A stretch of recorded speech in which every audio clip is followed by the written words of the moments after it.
swaggering boisterously. His face is weather-beaten. He wears a hooded sash with a silver hat about his head and a bristling black mustache. He growls as he storms the country, a villain big and bold. And the trees all shake and quiver and quake as he robs them of their gold. The autumn wind is a raider, pillaging just for fun. He'll knock you round and upside down and laugh when he's conquered and won.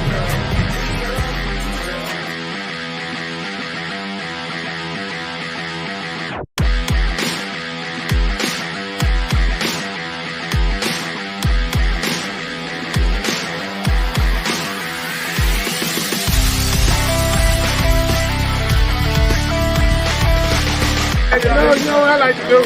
Just follow me on this one.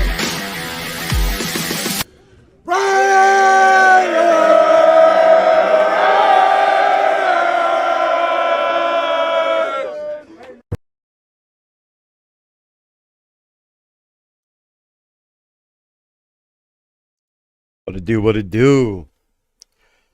What's going on? What's popping on this Friday night? Glad whoever's in here could pull up,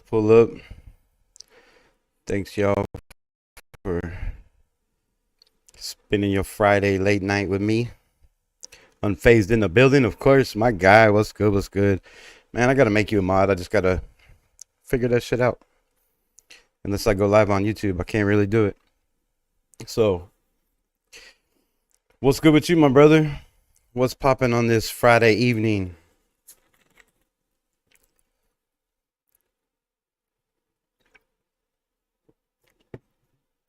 Man, I tried to get on here earlier, but you know, hectic schedule. Tatted Raiderette, thanks for pulling up. Appreciate you.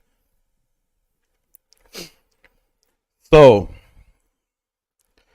we got a lot of injuries. The Steelers got a lot of injuries. Justin Fields is gonna remain the starter against our Las Vegas Raiders in Vegas. So I'm sure we were more prepared for him, but if they were going to switch it up on us, we've seen Russell Wilson plenty of times. We know him in and out. He was in our division, so we're prepared either way. But they say it's going to be Justin Fields. Will it be Justin Fields, or are they going to try to pull the old switcheroo the last second on us? You never know. You never know with the Steelers. Mike Tomlinson is a sneaky man and a damn good coach, who was a linebacker coach, who was handed a pretty good team, who struggled at first and then has been in a lot of playoffs. So patience. Let's get into this shit real quick, break it down. Who's going to win? Who's going to lose? First up, I don't think that's the first game, is it? Hold on. That's not the first game. Here we go. Got to get shit right. I'll get to the comments in a minute. So, Jacksonville at the Bears. Tatted Raiderettes. Isn't that your grandma's team or something, Tatted Raiderette?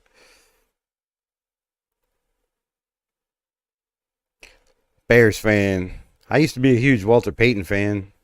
Never really a Bears fan. I thought when they did the Super Bowl shuffle back in the day, that shit was great. The Raiders, if we ever make it there, need to do a Super Bowl shuffle. That shit would be hilarious because we got some clowns on this team. Not in an offensive way, but Jacksonville defense, man, is not very good. They went and paid Trevor Lawrence, which I said, if you watch my show, I was like, bro, they're paying Trevor Lawrence all this money. Just absolutely crazy. Jordan Love. He won 9 games, made it to the playoffs. They threw this guy a bag of money. And we got Aiden O'Connell sitting on the bench. And I'm like, what? This guy could throw just as good, if not better, than both of those guys. Yes, he needs work. But, man, Jacksonville, they finally won their first game, I think. I do believe. which is rough because some people predicted them to be in the playoffs and go pretty far. So I don't think they're going to keep it rolling. I think Chicago, straight up, Caleb Williams is coming to his own. And I was that dude that said Caleb Williams was not going to be that guy in the NFL right away. But man, he's surprised the hell out of me, bro. The dude can throw. He makes plays. He's hard to tackle. He's squiggly. He's slimy. And he's not scared to throw the ball. I think they're letting him throw the ball like, 40 or 50 times a game? That's just absolute crazy. With the Bears defense, I'm picking the Bears. Let me know in the chat if y'all want to stay with me. Put in your picks. Maybe Tatted Raiderette could keep track of Rick Wilson. What's good, Rick, my guy? Salute, salute. I guess I should watch the chat to see who's coming in. But I don't have glasses. Well, shit. I guess I ain't watching the chat today. Next up, we got the other rookie. Everybody in Las Vegas wanted Jaden Daniels, right? I made a couple videos saying there was one thing that really scared me about Jaden Daniels, and that was his presence in the pocket when it collapsed. Kind of remind me of Gardner. Liked to run before he needed to run.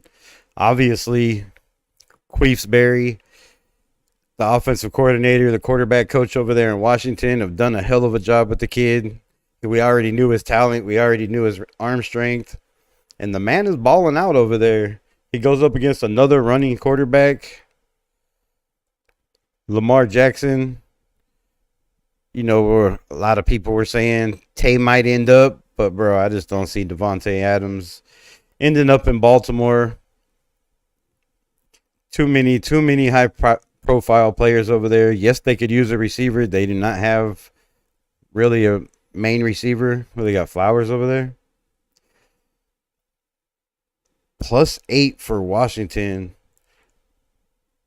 If we're going points, I'm taking what? You know what? I'm just taking Washington. I think their defense hasn't played bad.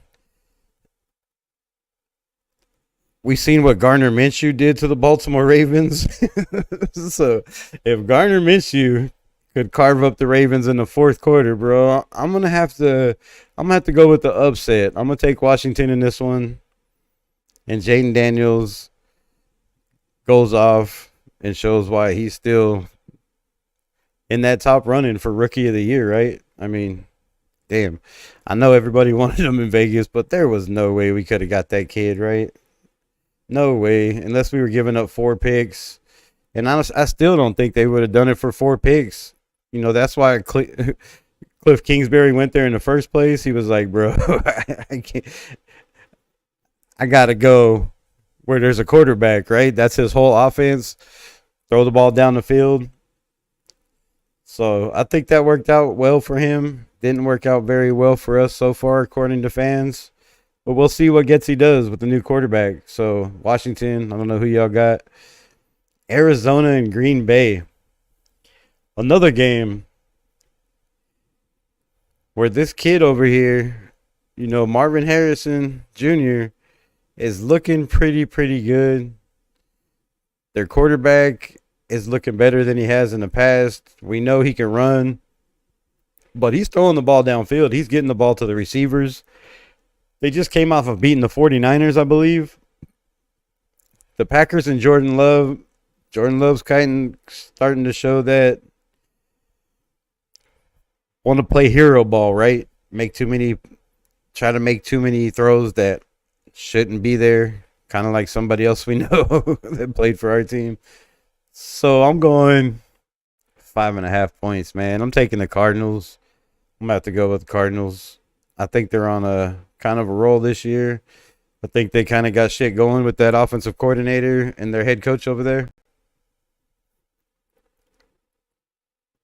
Houston and New England. Let's get into the chat real quick. See what y'all got to say. Fuck, I can't get into the chat. Hold up. I got to find glasses. Timeout. Give me a timeout.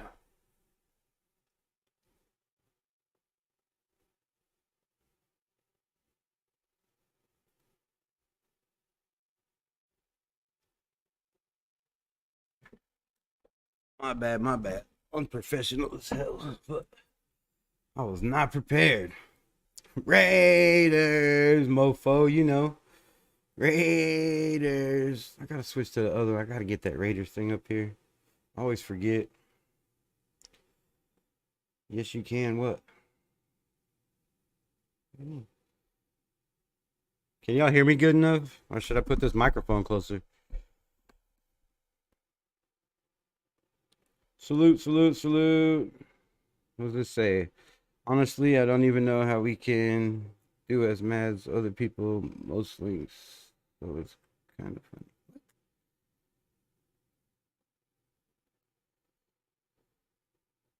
Well, yeah, that's it. You can post links. You can post links to this chat so people can subscribe. You can share the live. You can block people, but there's never anybody in here acting clowns or being wild, except for my boy Unfazed. He's always wild, but you can't block him. So that's basically just the job to help me out when I need something that I don't have a link to, or you could look something up real quick that I can't do if I'm in the middle doing some shit. Pretty much that's it. Or to have a wrench and look cool. That's all it is.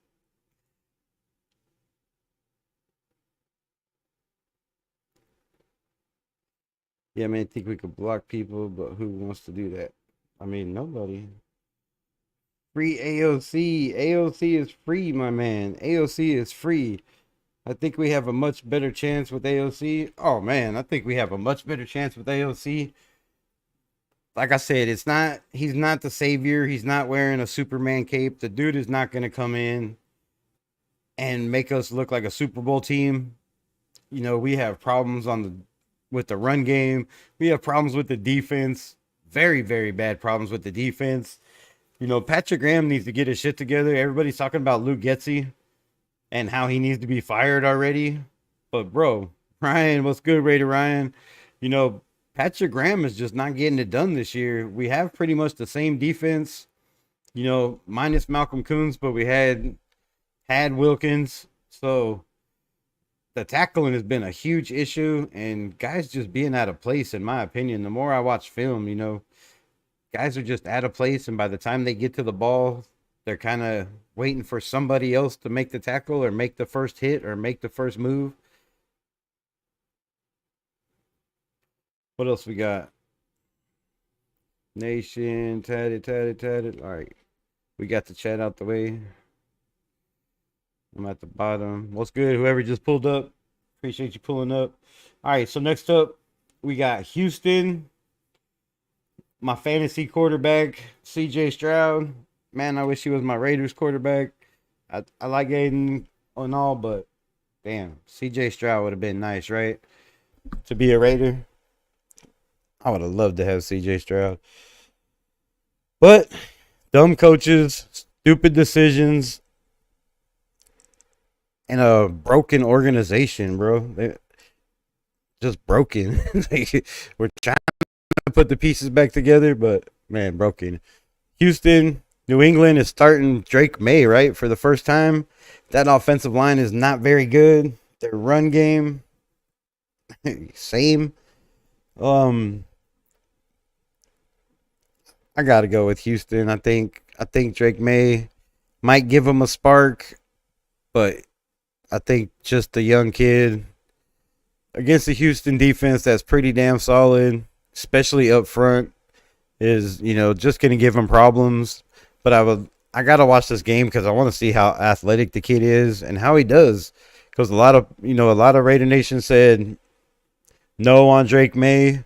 No on a lot of these quarterbacks except for Jaden Daniels. Sorry, I got to keep watching the chat and make sure somebody ain't telling me that my shit got shut down again. So Houston, I'm going with the Houston Texans -4. I'll take the -4. I think they win by a touchdown or more. Depending on how good May is, you know, if the kid comes out and is fire like he was in college, he does have a pretty good receiver over there. And if he can get these backs involved, they might have a chance. They got a damn good defense. So That one's going to be tough. Tampa Bay and New Orleans. Man. Preacher Derek Carr is out once again. The man just seems to always be hurt. I don't know. Like, I know he stands in there and takes shots. But I think at his age, he might want to start trying to move out of the way and not stand in there and try to, throw the ball down the field when you're going to get leveled, because you can't take those hits. I know he's been working out. His guns look bigger. He's pumped up, but bro, you can't take those hits. Lawrence, what's good, my guy? I appreciate you pulling up. Tampa Bay is +1.5. I guess they've been having problems over there with Mike Evans catching the football, which is definitely a problem when your number one receiver is not catching the ball. But they got Godwin over there. I don't know why. Am I missing something? Does Tampa Bay have some players hurt that I don't know about? I just don't see with the rookie quarterback coming in there that they think the Saints with the rookie quarterback is going to come in and beat Tampa Bay. I'm picking Tampa Bay, man. I just don't. The Saints got walloped with Derek Carr in there against Kansas City. They came out hot. I just don't think Spencer Rattler is going to make that much of a difference. Yes, he's going to, be mobile. He can probably pick up some first downs with his feet.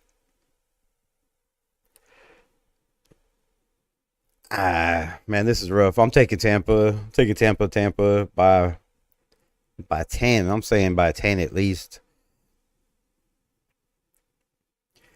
The Cleveland Browns and Philly.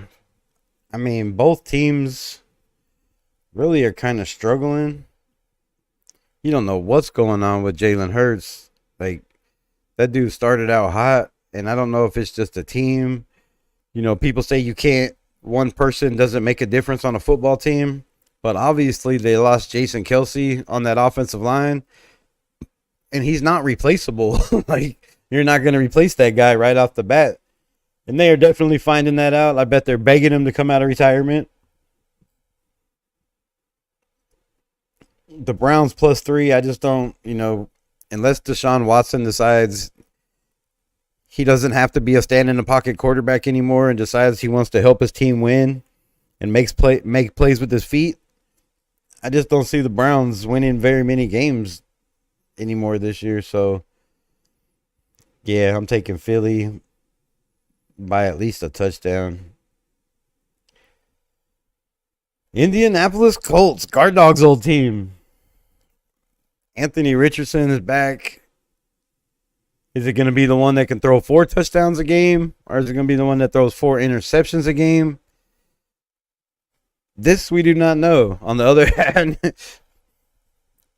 you got a guy who I thought was going to be a pretty decent quarterback and maybe might still have a chance. With this build, he could take the chance. He could take the hits. But he's just making some stupid decisions. Will Levis, bro, what are you doing over here? Come on, man. I'm going to go. Damn. I don't know. Who y'all got on this one? Somebody help me out. Somebody help me out. The Colts minus. I'm going to say the Titans. I'm going to say the Titans get it together. It looked like they've been in some games. I think they have a pretty solid defense. Can this kid step up and make plays? D Menace in the building. What's good? What's good? Good to see you, my brother. It's been a minute. I think the Colts with Anthony Richardson, I don't know if he's ready to play. I think Flacco did pretty damn well. So, depends on who. I don't know. I'm going to take Tennessee. I think Tennessee is going to get it together. They're going to open up that run game. They have some decent defense. Oh, the battle of the AFC West. The Lightning Bugs against the Donkeys. Do I have to pick this game? Can't they have another game on here? What we got? -3. So it looks like they pretty much got the Chargers lightning bugs all the way across the board. -3, -3, -3, -3. I'm gonna take the Broncos. I'm taking the Broncos. I believe that they got a little bit of confidence. 2 sacks for their quarterback by Max Crosby. They still hung in the game. They got a 100-yard interception for a touchdown. They have one of the, if not the best defensive backs in the league. Their run game hasn't been too bad. Their front 7 is just nasty, or 6, or however they want to run it. Even if they put 8, it's still nasty. And Bo Nix looks like he might be an NFL quarterback. I hate to say it, but if the kid doesn't turn over the ball, he can make plays with his legs. How's Ghost? What's good? What's good? Good to see you, my brother. It's been a minute. I'm gonna go with the Donkeys. I'm taking the Donkeys by 3. By 3 points.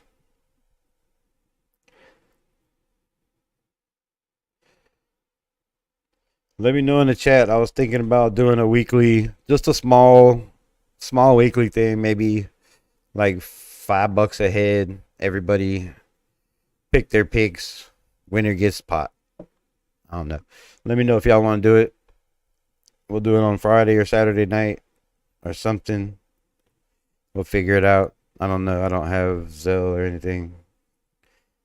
We'll figure out something. Just let me know. Let me know in the chat if it's a possibility. Raph, what's good? What's good? Salute, my brother. Thanks for pulling up.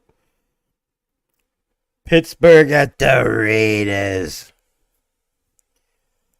Pittsburgh is only -1, which is absolutely crazy. But in the games that we have been picked to lose, we somehow find a way. In the games that we are supposed to win, well, that's been a struggle for the Las Vegas Raiders. We have a new quarterback. We don't know what's going on with Zeus. Will Dylan Labe actually get to see grass time now that Aiden O'Connell's in there? Will they try to mix it up, give him a little faster back, a little scat back out of the back that's quicker, can catch, and can get down the field? I would like to see some wheel routes from Dylan Labe eventually this year. Let me know in the comments. #Labe if you want to see Dylan Labe get in one of these football games before the season is over. I mean, come on, bro. He was shining in practice. Ow, something just bit my ass. Sorry. He was shining in practice. He was making plays. Everybody said he was flashy. AP kept talking him up. And then all of a sudden, it's no Dylan Labe. He's not running punt returns. We've put, who's the white kid we got? Bachman, whatever. Yeah, we put white boy back there. Receiver. Why aren't we putting Dylan Labe? I don't know who's faster, but I think Labe's faster. And I know he's smaller and way squiggly. The dude's, he's got moves. He's got vision. I love his vision. And I want to see what he can do. I know he was only, 6th round pick? 5th round? Was he 5th round? 5th or 6th? 6th round. Anyway, let me know. But if you want to see Labe, and y'all are still listening, #Labe in the chat. I want to see what this kid could do, man. I talked him up all off season. I was one of the first ones talking about the kid, saying he fit this team perfectly. They drafted him. I was like, what? Let's go. And then nothing. DeCamarion Richardson, 4th round pick. Can't get on the grass. Can't get his hamstring fixed. How long can you be out with a hamstring? Did he just completely shred it? Did he tear it? What is going on? What is going on with this team? Everybody's hurt. I don't understand it, bro. I don't understand it. Salute whoever just pulled up. Welcome to Raiders Unleashed. If you are not subscribed to the channel, stick around. Think about it. Pittsburgh -1. I'm taking the Raiders. And I'm thinking we're going to control Justin Fields. We're going to keep him in that cage that we kept Lamar Jackson in, that we failed to keep Bo Picks or Bo Leave or Bo Diddley or Bo whatever you want to call him. We failed to contain him like that, but we did Lamar Jackson and we did Deshaun Watson very, very well. So I believe we're going to keep him in the pocket, make him throw the ball down the field because he's not very good at that. We've seen it in Chicago. We've seen it this year. So you make Justin Fields throw the ball down the field, we have a very good chance. If we could just cover guys, that's another question. So Billy D, what's good? What's good? Any job calls yet? I'm taking the Raiders. Do I have to give a score prediction? I didn't give any other score predictions, did I? No, I did not. I think it's going to be close, but somehow I just have a feeling that this offense might turn it around. And I'm thinking the defense gets a score this week. I don't know why. I don't know why I feel it. Feel it in that Raiders silver and black blood beating in my chest. I'm thinking a turnover for some kind of, I don't know, for a tutty, but it's going to get us in scoring range. It's going to be a big turnover. I'm hoping it's for a touchdown. Whether it's an interception or a fumble, it would be nice to see the man that's been Agent Zero over there shut down corner, 49% allowed target. Woo-hoo! The man is shutting guys down. If he could just tackle a little better, man, I thought he was going to be Rookie of the Year last year. Go back and watch my tape if you don't believe me. I said this kid was going to be Rookie of the Year. He had a bad year, his rookie year. But if he would have played like this last year, I don't know if he would have had Rookie of the Year, but he might have been in some of the talks. But I would love to see Ja'Cory Bennett get an interception. The kid's been working his ass off out there. He's been shut down. If that happens, I'm taking Raiders. I think I said yesterday 27-13. I think it's going to be closer than that. I'm going to go 20. No, I don't. Shit. No, bro. This is hard. Y'all help me out. Nobody's got any answers. We will be 3-3 after we get this win. I love it. I love it, Billy D. See, I love when Billy Davis comes into the chat because he brings that positive vibe. We were both wrong on the 13-4 unless some insane, crazy miracle happens.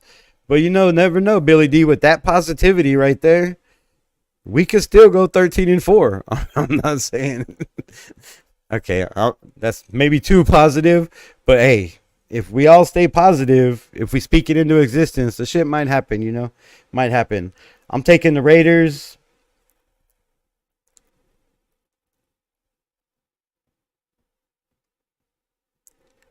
(23-17). 23-17. A little closer. On to the next one. Atlanta. Man, that quarterback's been pretty hot over there. Some of them receivers have been hot over there. One is on my fantasy team.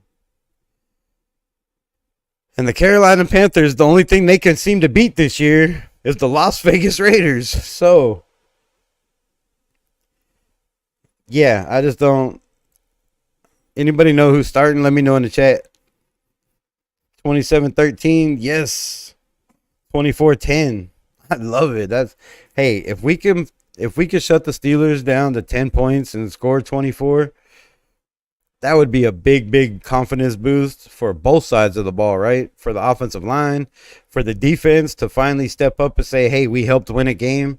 Because I've said it over and over again. There's been plenty of times and all around the nation I hear, you know, the defense is going to help us win 6 games. The defense is going to help us win at least 7 games. And the defense really hasn't stepped up and helped us win any games. So if we won Billy Davis 24-10, that would be a big positive note for this defense. And I think it would gain us some momentum. I definitely think it would gain us some momentum. So, damn, I just got like 5 people in here and they all dipped. Nice. I am going with Atlanta. Not -3. I'm taking Atlanta by like 10. I think Atlanta starts to pick it up. And I think their defense can control Carolina. And if it's Bryce Young back there, man, it might be like maybe by 13. I'm taking Atlanta. Detroit and Dallas. This is a tough one, right? Detroit in Dallas. Where is it at? What does it say? It doesn't say it at. Anybody know where this game is? I am on a shitty site.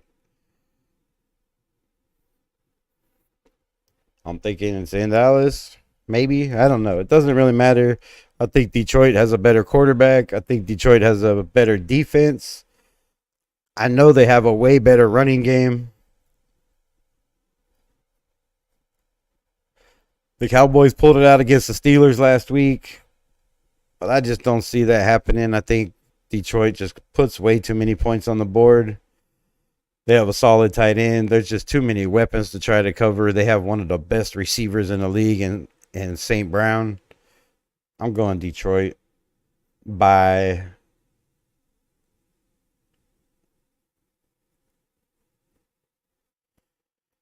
Detroit by 2 field goals. Detroit by 6. Cincy and the Giants. That's been an up and down Giants team. They have one of the best rookie receivers in the NFL who's out with a concussion. Man, I hate to see that. Neighbors was just tearing it up. He was finally starting to get sync with Daniel Jones. Daniel Jones is still that iffy off and on quarterback. Joe Burrow is way better.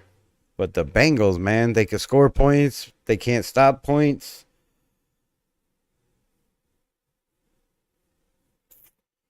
I don't know. Giants run game. What y'all think? Eeny, meeny, miny, mo? I'm taking the Giants, bro. I'm taking the Giants. I'm going to take the Giants. I don't know why. I have a feeling that the Bengals just can't seem to put it all together. Whether it's offense, special teams, the Battle of New York, Aaron Rodgers, 3 interceptions last week. No bueno. Not going to work in the NFL. You got the Bengals. I don't know why. I have a feeling the Giants. They look like that passing game's starting to get not too bad. Offensive line, not too bad. Defense,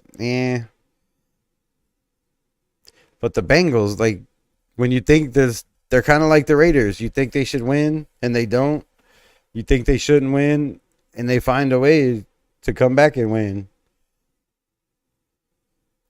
The Buffalo Bills started out hot. They kind of fell off. I don't really think. Man, I don't know. I don't know what's up with their quarterback. I read something about talk about a concussion, which I don't think he has a concussion. They would have checked that out earlier. Man, if you can get that man to create turnovers, which is not hard to get Josh Allen to turn over the ball, whether it's fumbling or interceptions, he just plays too hard. I think the Jets, with the coach firing, Aaron Rodgers pretty much taking over. I'm going to say the Jets. Squeak one out. Oh, they got a -1. I say the Jets by a field goal. Last minute, Aaron Rodgers drive. They're down by 4. They score a tutty and win the game. That's my prediction. The Jets, Jets. San Francisco. Oh, wait, that game's already done, right? All right, that is all. Sweet. All right, that's my picks. Thank God I recorded them because I didn't write any of them down. We will come back next week and we will break down the picks and then we will re-pick, I guess, next Friday. I don't know. So what's good with y'all?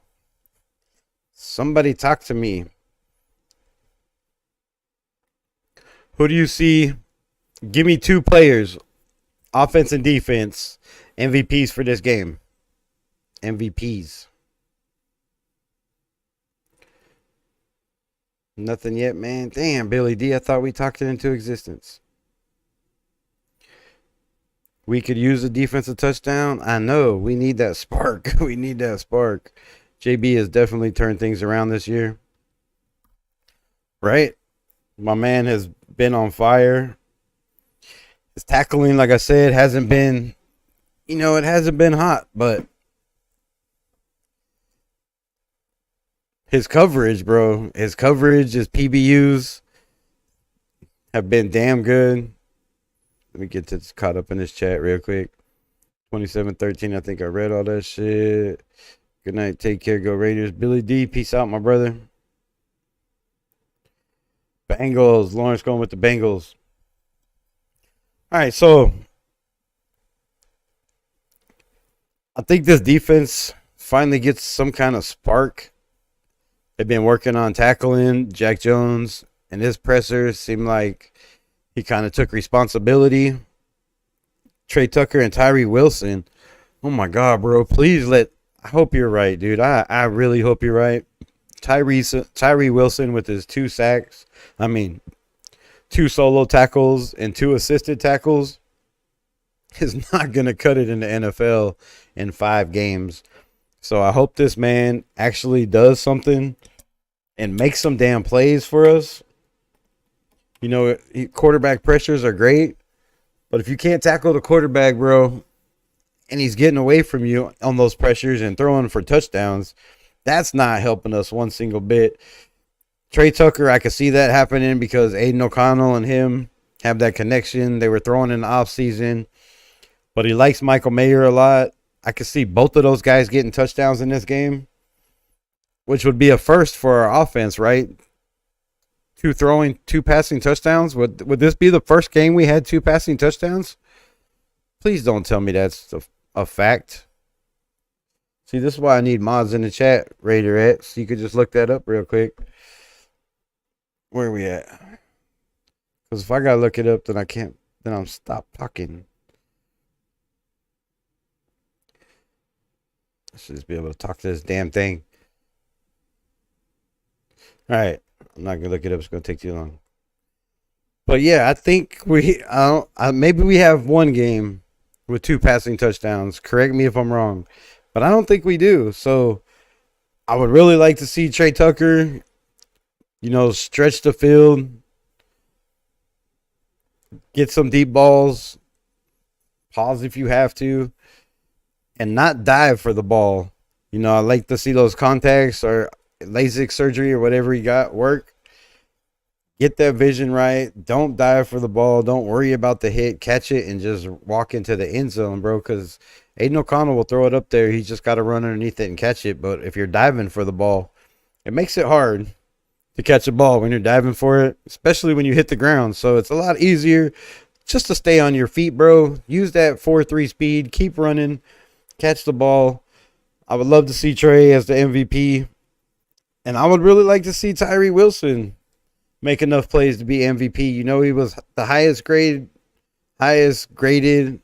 defensive player when Max Crosby was out. But he didn't have a tackle, so I don't understand. You got no tackles, you got 2 pressures, and you're the highest graded player. When Spillane had 10 tackles, I don't know. I don't really go off PFF grades, but I'm just going by what I seen and what they were saying, which is absolute nonsense. He's a body catcher.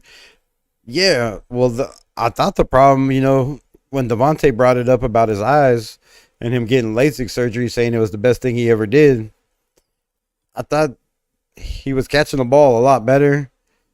But then you see a couple of those this year where he's back to diving for the ball. I don't know if it's just a confidence thing or if he's just not, his vision, his depth perception. That's what the flip I'm trying to say. Maybe his depth perception is just off a little bit. And, with the new LASIK surgery, and it's going to take a minute to come into. But, man, I like to see this man catch some balls while he's running and make some plays. Because when we throw it to him on the sidelines, or we throw it to him on slants or shorts. The guy makes people miss, even for as small as he is. He's not afraid to get out there and make guys miss. So that would be definitely some guys to watch. Marcon McCall, was it Marcon whatever? Marcon McCall is back. I like to see this man on the field stopping the run. Who else is back?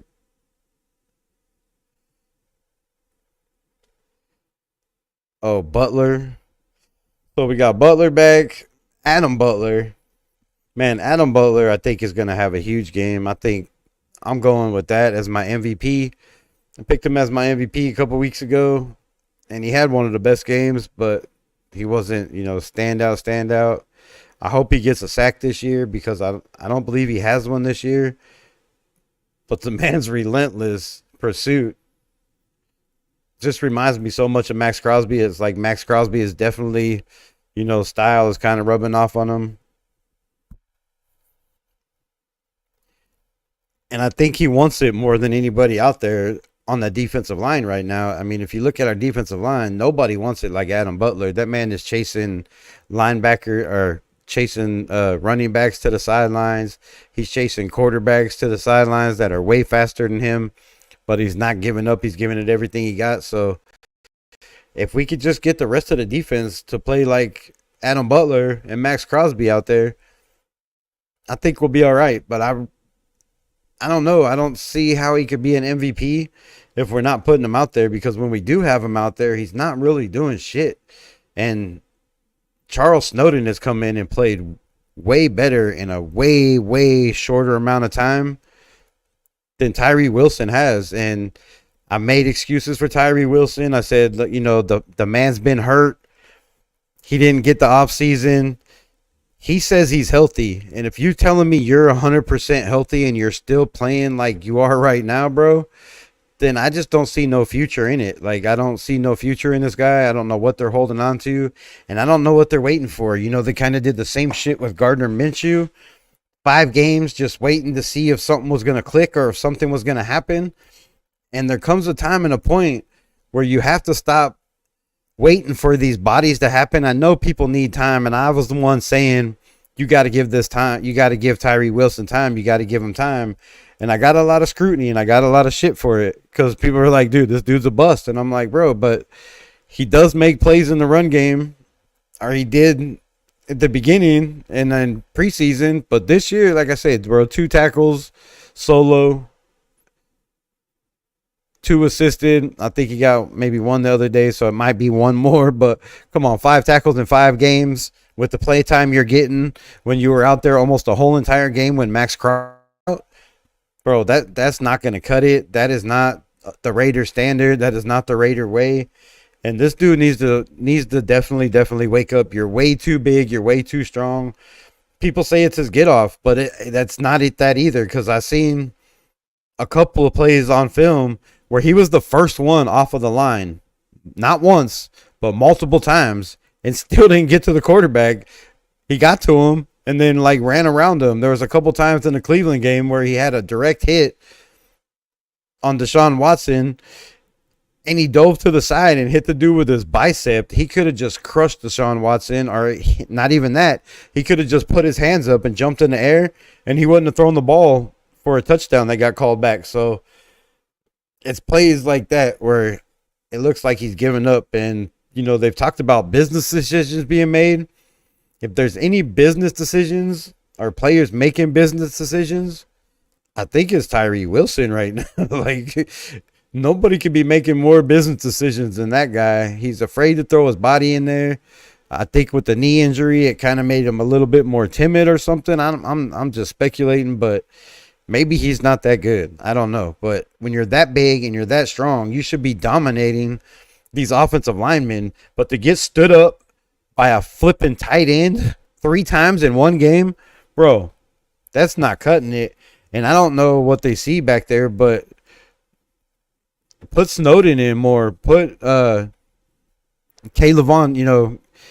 Chasen, KC back there, bro. Chasen, I thought, was playing pretty good. He has a nice motor. He makes tackles. I've seen him miss, one or two, but every player is going to miss tackles. But when you got guys that are willing to put their body in there and at least try to tackle, they should be playing. And I heard I heard some commentators. All right, I'm not going to say some commentators. I heard Graphic Raiders say he talked to who the hell? Oh, Hondo Carpenter. And Hondo said, AP has this team. This is AP's team. He hasn't lost the team. He's making the decisions. He's making the calls. If that's the case, that scares the shit out of me right now, because I was trying to give Antonio Pierce some leadway and say he's not making all the calls. He's not making the decisions.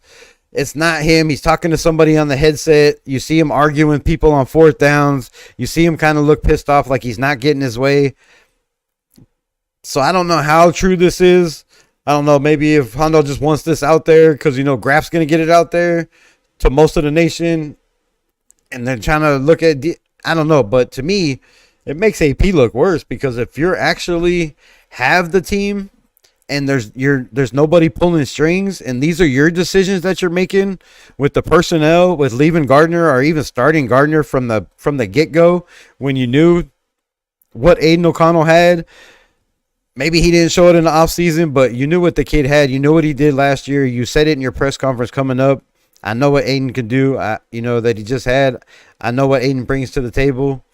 Aiden's got that mental mentality. He's got that dog in him, and he's a fighter, bro. And I just don't see the potential. I mean, I know you're a coach. You got to grow. It takes time, and it's different being a head coach than an interim head coach. When you're an interim, like I said, there's no pressure. Cowtown Luda in the building. You heard me talking about AP. And, it's different when there's no pressure and you're buddy. I said this before, you're all smoking cigars, but now the pressure's on you because now it's your job. Before it wasn't your job. It didn't matter. You wanted the job. You wanted to be hired, and you hoped you got the job. But now you have the job, and it's your job to keep it.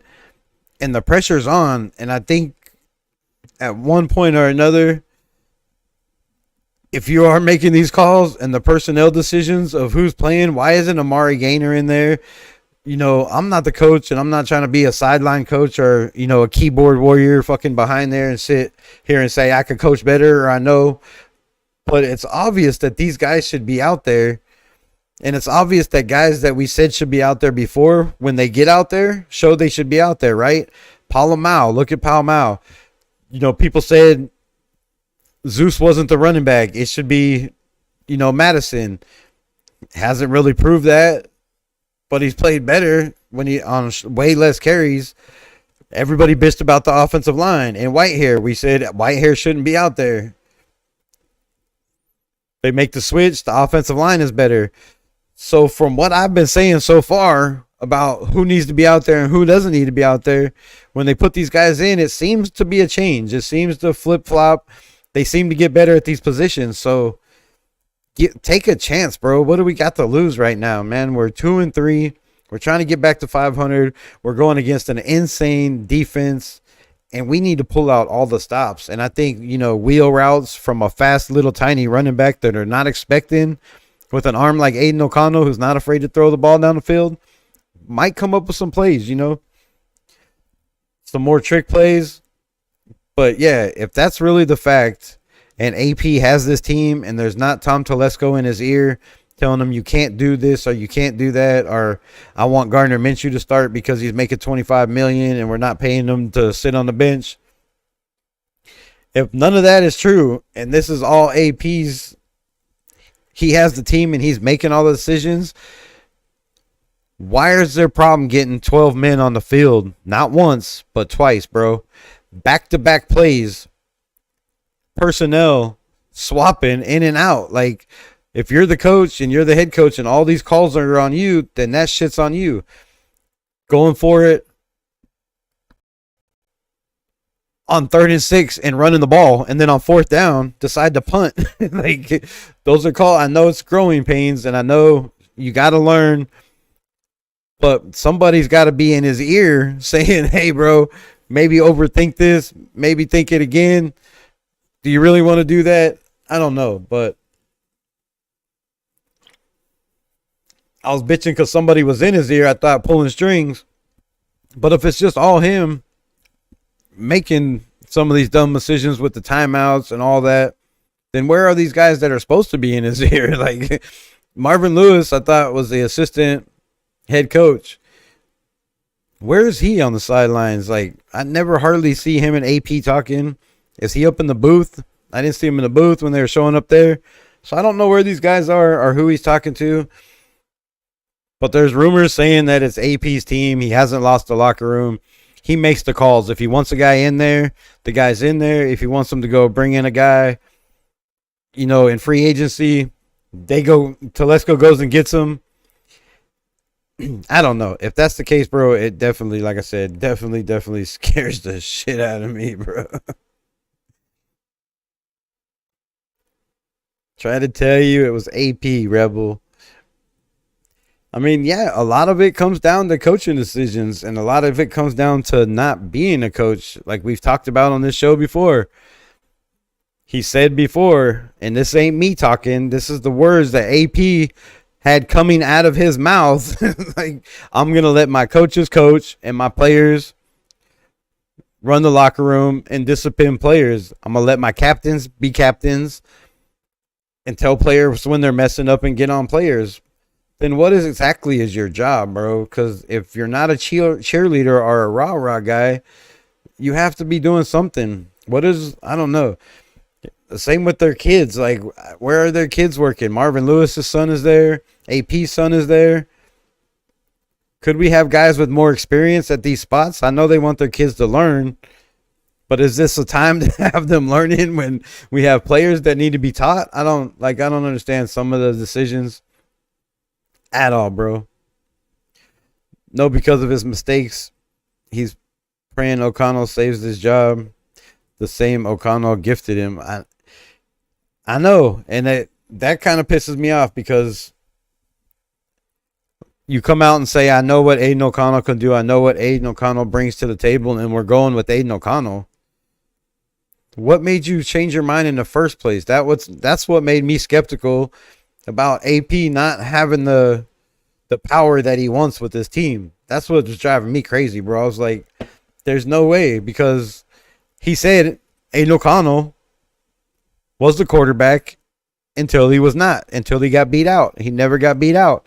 And then you come out and say, I don't bite my tongue and I stand on business. To me, that's flip-flopping, bro. That's backtracking. AP comes from a long line of assistant pimps. Slaps my ass up. Hey, there's a lot of coaches in the building. Maybe there's too many Chiefs in the building. You know, maybe there's not enough Indians and there's too many Chiefs. Everybody wants to... Damn, this fucking chair will not roll to the right spot. Slow-ass chair. You know, maybe there's too many Chiefs in the building and there's too many opinions and you can't decipher which one to go with if you don't really know. And he's giving them too many choices. You know, maybe it's like going to Walmart in the candy section and you just want a piece of chocolate and there's like 4,500 different types of chocolate that you could choose from. Some got caramel, some are white, some are peanut buttery. It's hard to make decisions. So I don't know.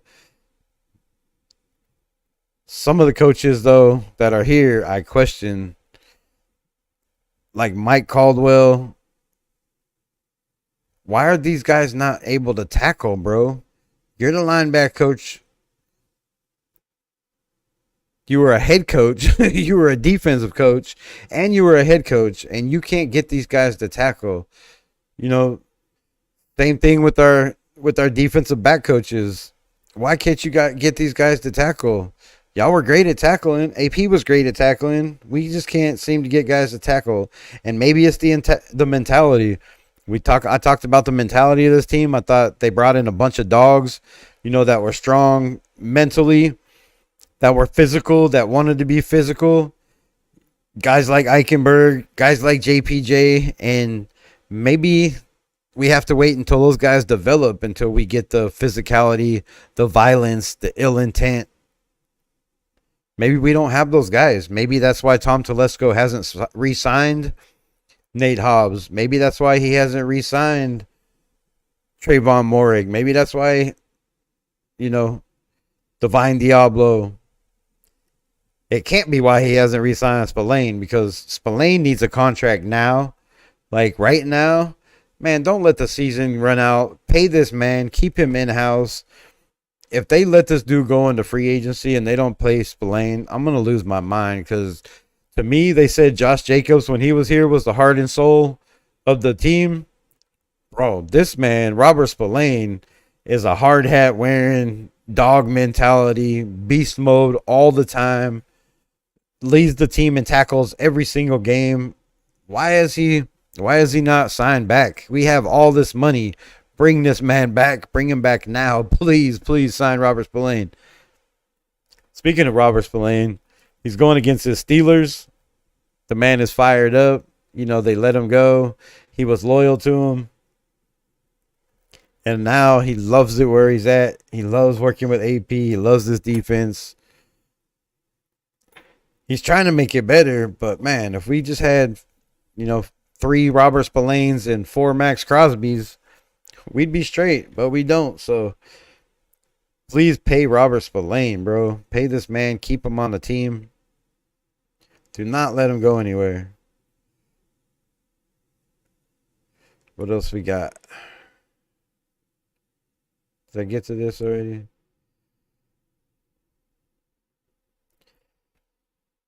Seeing how the building gravitated towards Minshew, personally, might have thought he had a good personality to lead. I mean, yeah, they said he was a leader, but come on, bro. You seen his game speech, his pregame speech? Knick knack, paddywhack, give a dog a bone. Let's go out, protect our home. Like, come on, bro. That shit would have made me laugh, and I would have lost all motivation to play football. I'm like, if I got to go out and play behind this dude coming out singing nursery rhymes, trying to get people motivated, bro, come on. That's not a leader, in my opinion. But, you can't knock a guy from a motivational speech. And, bro, with that, yeah, man, bro, like, yeah. Yeah, it's a good team, man. Yeah, Devontae's great, bro. Can't wait to throw to him. Like, I don't see how that can motivate anybody, or how that's being a leader. Yeah, his personality is cool, man. He's funny as hell. But there's a point where you got to stop joking and get serious, bro. And you were gifted a great opportunity to prove everybody wrong, all the naysayers wrong. Everybody said you were the worst quarterback in the NFL, 28th. Bro, they had Bo Nix in front of you as a rookie that everybody talks shit about, and you had every opportunity to shine, and you come out and flip-flop, and then you eat boogers on the sideline and give every Gardner Minshew fan a reason to say, oh, well, I did like Gardner Minshew until he ate a booger on the sideline, and now he's not our quarterback. Had nothing to do with the interception. Has nothing to do with his play. But he ate a booger, and he's out. He's out.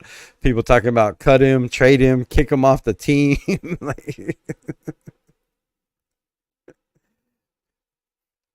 But we failed to realize that he's a product-based business. It is a product-based business. And you put the wrong product on the field, and the product's going to spoil before it gets a chance to get eaten, right? Like, before it gets a chance to eat, you can't put a product that's about to go bad, like that's at the last due date on the field and expect it to shine, bro. Like, we all knew what we had in Gardner. Everybody knew. ESPN knew. PFF knew. NFL, CBS, Yahoo Sports, whatever, heavyonsports.com, whatever the hell, like, everything. Bleacher Report, all these cats knew. Gardner was not it, bro. Gardner was not it. They didn't think Aiden was any better. We will find out very, very soon. 2 days, or I guess day and a half, whatever time it is. What did I miss?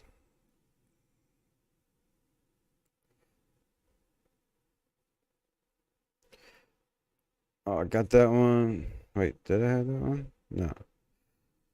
Minshew had the look and fiery personality that he could sell to the fan base. They didn't seem to realize the vocal leader they're looking for is wearing 98. I mean, we all knew the vocal leader they was looking for, but he can't be in the huddle on the offense. That's the problem. That's what they were looking for. And, you know, I got to give criticism to Aiden O'Connell, right? Aiden O'Connell. Hold on, I'm going to take this screen off. All right. Remove this. You know, Aiden O'Connell was given every chance by Antonio Pierce and the Raiders in the offseason to take the job. Antonio Pierce came out in every press conference and said, I just need somebody to take the bull by the horns. I need somebody to run with it. And I don't think he was talking to Garner. I think he was talking to Aiden O'Connell in those press conferences saying, bro, I believe in you, but this is what I want from you, and this is what I need you to do to be the quarterback. And he just couldn't step up and do it. And I think he let Garner's personality get in his way. Garner's a likable guy. Garner's funny. And, you know, maybe he was like, bro, he's the leader that I'm not. He's more vocal. He's a character. The players like him. They joke around with him. Me, I'm over there reading my Bible before the game, not going out, hanging out with the boys. It was a different kind of vibe. They're like, let's go with this guy. We'll make it fun. He can make plays. He's mobile. And I think it was just too much pressure for Gardner, bro. He's never been in that spot except for his rookie year, which he played very well in. But after that, he just, I don't know. He hasn't been that guy. He hasn't been that guy since. And I think, you know, when you live in a van, you don't have a house, how serious do you really take life or anything? Like, or maybe he takes it too much seriously. He's just a free spirit, bro. Free spirit. It's hard to be a quarterback in the NFL and be a free spirit. If any team trades for Devontae, they have to take Minshew too. Are we just giving them Minshew? Are we just going to be like, yo, hey, take Gardner, our no trade deal? Bro, I don't, like, I've said this before, and I was joking, you know, playing around saying Devontae's coming back because of Aiden O'Connell. And it very well could be the case, you know. It could have been a hot take. I could be right. Because after I've said it, it seems like a bunch of reports are coming out saying, could Devontae come back and play because Aiden O'Connell's the quarterback? Well, that's funny. Rated Rebel said that shit 4 days ago. Like, as soon as they named Aiden O'Connell the quarterback, I was like, Devontae might not go anywhere. But it's not because Aiden O'Connell's the quarterback. I was just, you know, stretching the truth a little bit, or stretching my opinion a little bit. I'm trying to be funny, but it could be part of it. But it could be part of Davante Adams. You know, if I didn't want to be here, I wouldn't be here. How many times we've heard that? I've heard it. I think I counted 7 on just the film I was watching, trying to go back and watch some tapes, put a video together. I think it was like 7 times in 7 different interviews, and I think there's more to come. I haven't got through them yet, but. Come on, I told you guys, if I didn't want to be here, I wouldn't want to be here. Well, it's awful fucking funny, Davante Adams, that you don't want to be here, but you're still here. And I said this when he made that comment the very first time. I said the only thing I don't like about Davante is that attitude that he could do what he wants to, when he wants to, and he has that persona, or he thinks he has that persona that he's bigger than a Shield or bigger than any team he plays for. And that's not the case, bro. Nobody's ever been bigger than a Shield. Not in my eyes. I don't care who you are. Max Crosby, it don't matter. Marcus Allen, Tim Brown, Charles Woodson, nobody. No NFL player that's ever played for the Raiders will ever be or has ever been bigger than a Shield. So for you to come out and say, if I didn't want to be here, I wouldn't be here. Bro, I said it then and I said it now. That's bullshit. You do not get to make the call whether you want to play for the Las Vegas Raiders or not. They have a contract. You don't have a no trade clause. And if they think you're not performing or they can get something for you that's going to make the team better, you're down the road, bro. It's a business. Same with Max Crosby. I know he's got tattoos. I know he said I got that shit tatted on me. Bro, I got it tatted on me too. Ain't nobody hiring me to work for the Raiders. Like, it's a business, and I know I'm just using it as an analogy. Max ain't going nowhere. Don't even put that shit out there. Try to say, what's up?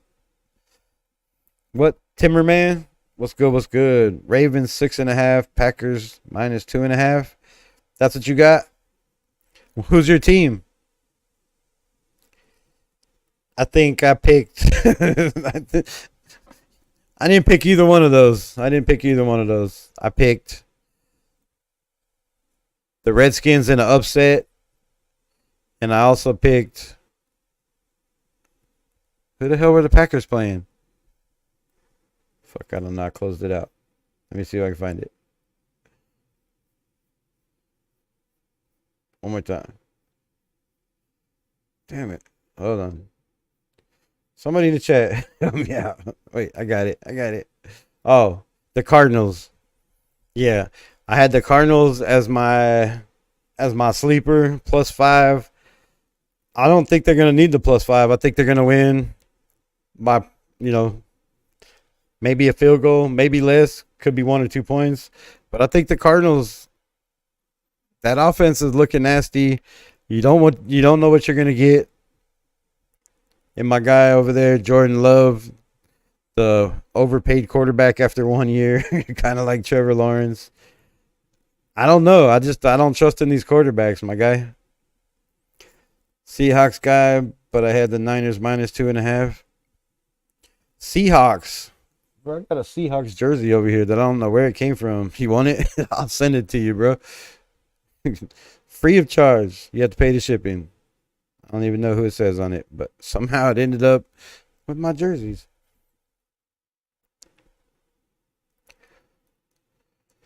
All right, what do we got? Laughing my ass off.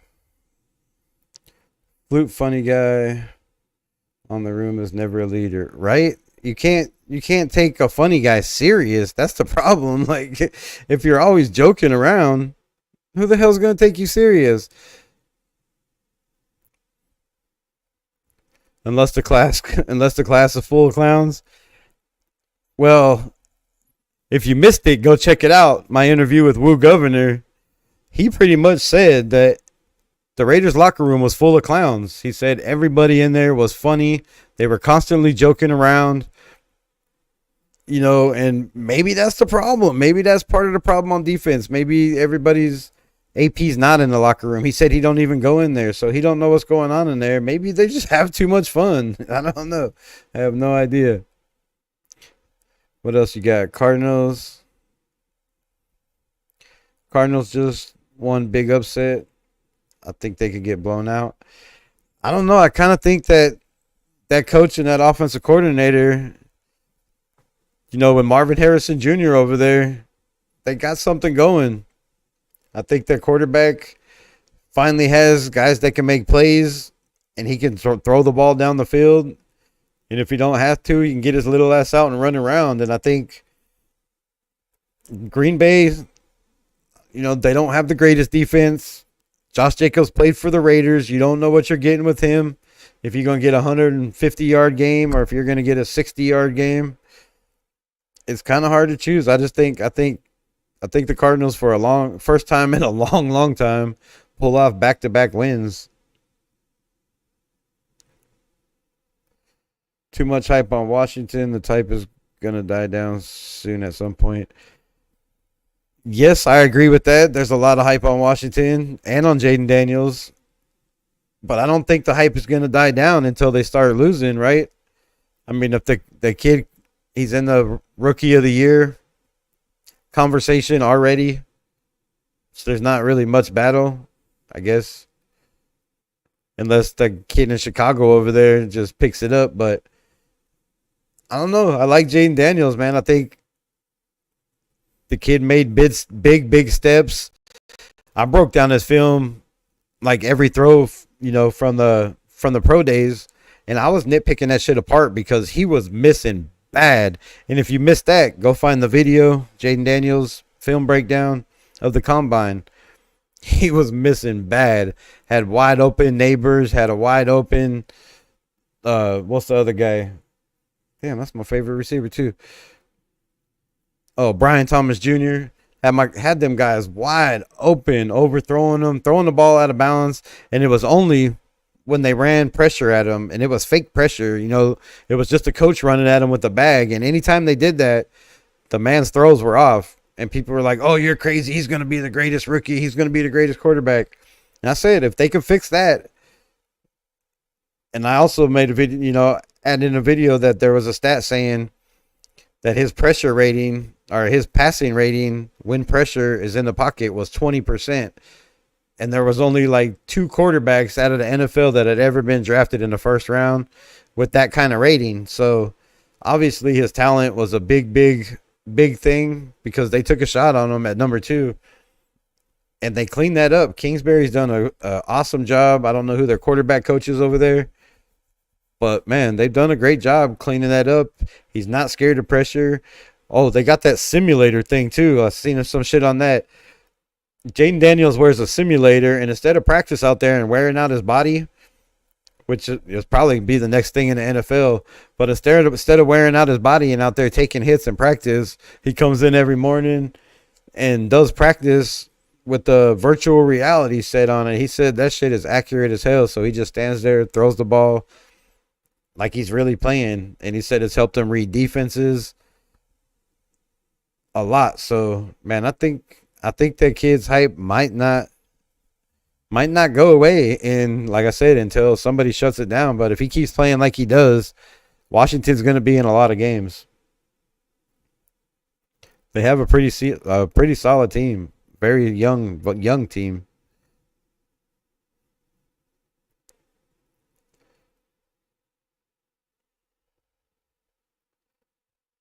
Whatever looks likely in the beginning of the season most never hits. Daniel will slow down. The team will fall apart. We can't forget what team that is. And won't be shocked to see. Well, hey, whatever looks likely in the beginning of the season almost never hits. Maybe my Raiders can turn it around. Now that we put in a quarterback that's not afraid to throw the ball down the field, maybe it'll open up the defense, open up this running game, open up some of these trick little reverses and end arounds and shit. And maybe we can get Lobby out there to get some wheel routes and some passes out of the backfield. That would work for me. Williams steals it at the end. You think Caleb Williams steals it at the end? I don't know. Who has the better record right now? I don't have no mods or nobody in the chat, but I don't know who has the better record, but I don't know. I think the Bears have. I think with Odunze and Williams over there, I think they have better receivers. I'm not sure about their offensive coordinator letting them throw the ball 50 times a game. I think that might hurt him. But if he could keep that completion ratio up and not turn the ball over and continue to throw it 50 times a game, he definitely might take that. I don't know who else would be in the running. Some of these rookies are shining too. Receivers. What else we got? I'm getting tired as hell. All right. 6 people in the chat. If y'all are listening, AI is taking over. Taking over what? What are they taking over? The NFL? Our picks? They taking over picks? They are taking over everything, bro. They are taking over everything.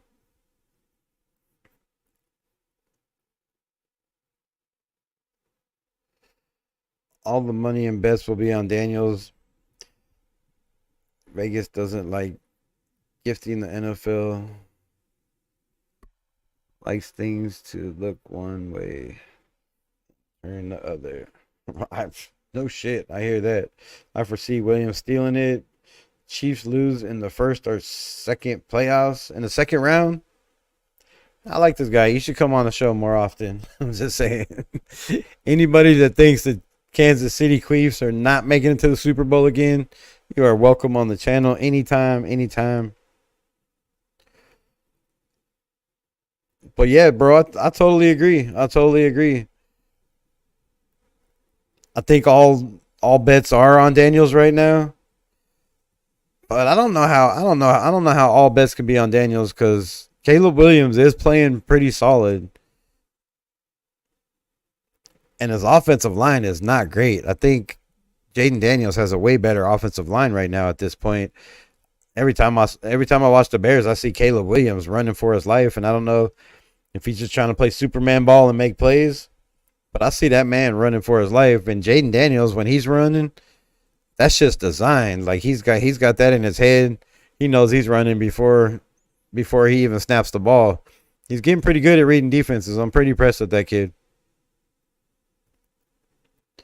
Mahomes has 6 touchdowns and 6 interceptions, but the Chiefs are still undefeated. Doesn't make sense.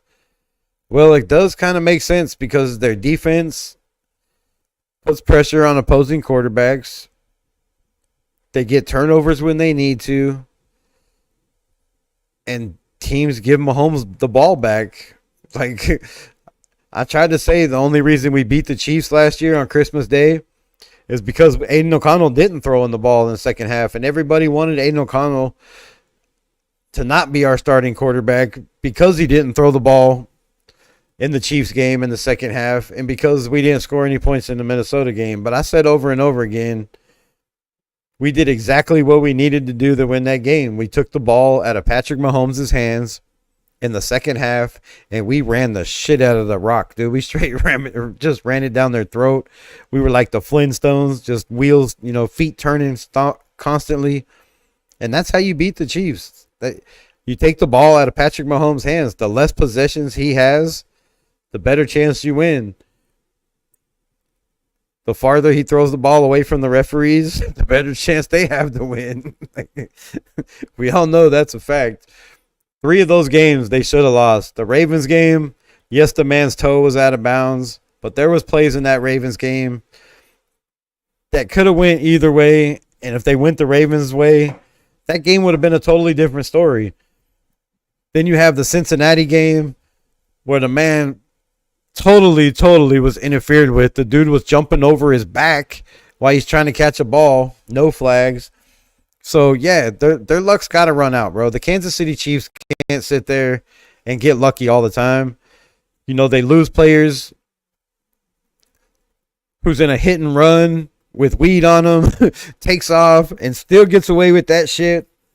But then karma's a bitch and you get hurt. So, they lose Pacheco and they still have a running game. Dude, Andy Reid's just the shit, bro. Like, he's just the man. Like, Spags over there on defense. I don't know. The Chiefs, what the fuck is tickling my nose?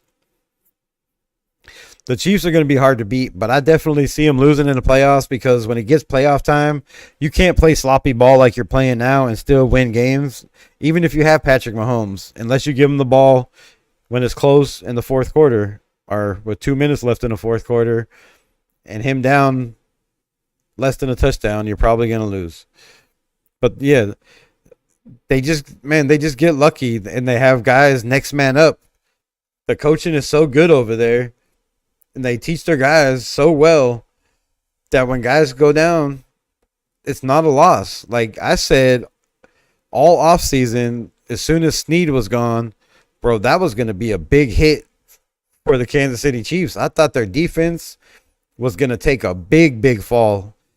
Kind of like ours did, from 10th down back up to the 20s. But they didn't take a fall. Like, they got rid of Snead. It was no big deal.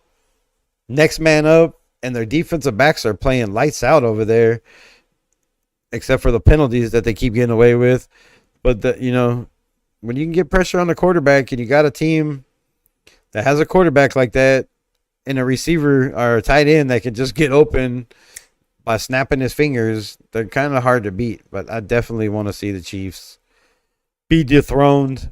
And I hope it's us. I hope somehow, some way, if we make it to the playoffs and can knock them out, even if we don't make a Super Bowl, it would make my whole century, whole century, bro. What else we got? Too many people on the Chiefs this year. Way more than last year. Too much of a liability.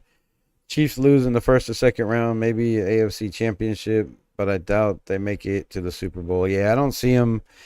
That curse is real. That three-peat curse is real. There has been many teams in the NFL. Well, okay, not many teams, but there have been a number of teams in the NFL that have won back-to-back Super Bowls and couldn't, and just were asked the next year, couldn't win any games.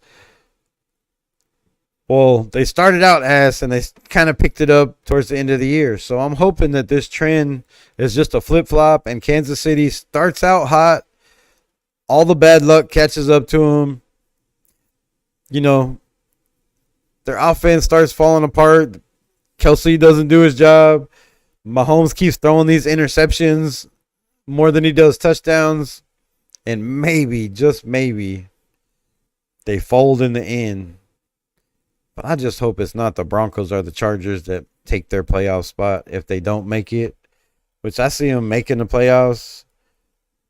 But they got a long hard stretch, and if they keep playing like they are and can't pull it together, the refs aren't going to be there to save them all the time. I know that. Like, you can't constantly rely on the refs to win you games, and I'm not saying it's all the refs because they are a damn good coach team, and they have, like I said, next man up. They draft well.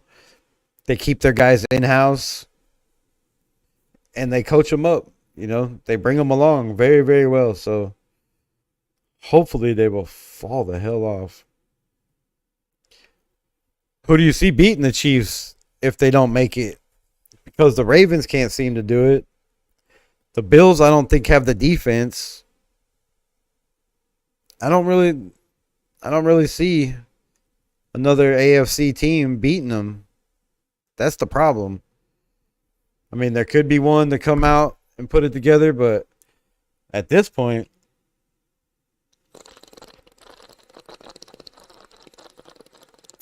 I just don't see it. Unless they get some more injuries. They're definitely going to need some shit to happen. They need to lose players like we've lost players, star players. I mean, Pacheco is a big loss. But they just plugged the hole, bro. like a sinking boat. I don't know where they keep getting this silly putty. Injuries will catch up to them. Man, I hate to wish injuries on anybody, but at this point, that's really the only chance we got, right? That's only us.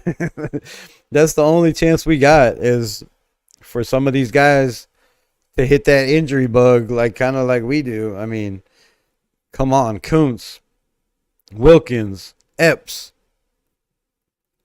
Divine Diablo. Which I hate the fact that Diablo had to go down. I would have much rather him sat on the bench without the injury. Because these young linebackers needed to come in and show what they had. And they've got a lot of criticism, bro. I thought Luke Masterson played his ass off. He made some big plays. Yes, he missed tackles, but not nowhere near as Divine Diablo. No, he's probably not as good in pass coverage. And that's the problem with this defense.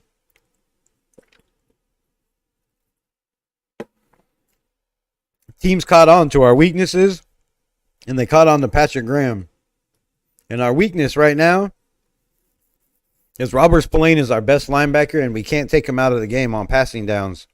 But we need to, because he's getting smoked by tight ends. He's getting outran.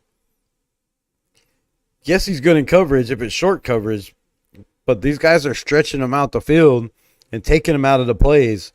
And when you got a tight end trying to take the man out of the play, or he's trying to, they're running spread offense, and he's got to help cover guys, he's not that guy.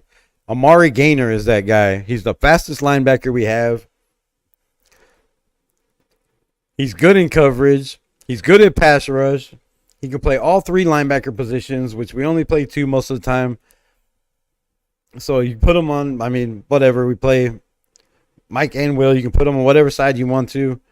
But I think he should be out there on some of these passing downs and give Spillane a rest, or, move Spillane over to the Sam or the Will and put him at Mike.